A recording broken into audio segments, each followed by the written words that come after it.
who would you predict? Who would you predict to be the high scorer on the Valkyries? It's supposed to be Tiffany Hayes. Like that's she got paid a max. She won 6th Woman of the Year. It's supposed to be Tiffany Hayes. It has not been Tiffany Hayes lately. She can't even get a good shot up, it looks like to me. Yeah.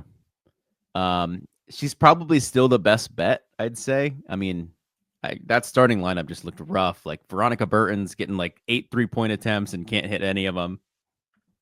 Kayla Thornton looked good. I mean, these are just a lot of players who are, the number 4 to 7 best player on a championship team, all trying to, play together. And that's kind of what it looks like out there as well. There are some interesting players doing things.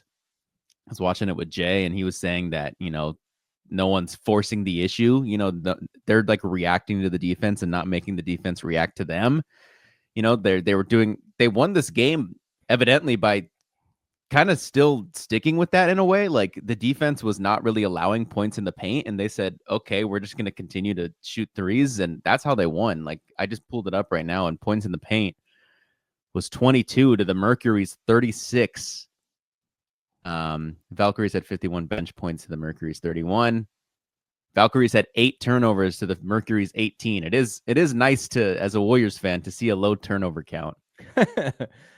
Well, they basically have it's interesting because on their starting rotation, Hayes and Burton are the backcourt. I don't feel like either of them is like necessarily a point guard. And then when they go to the backcourt with the reserves, it's Van Loo and Late, and they're both point guards. Yeah. So it's kind of weird.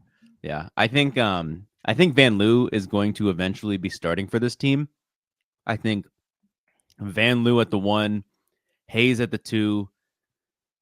Kayla's going to forever start for this team. I think Monique is someone who can maybe get bumped from the starting lineup eventually when players start to get comfortable or still report. We still haven't seen Janelle Salon, who I can say today she just won the finals for her Italian league.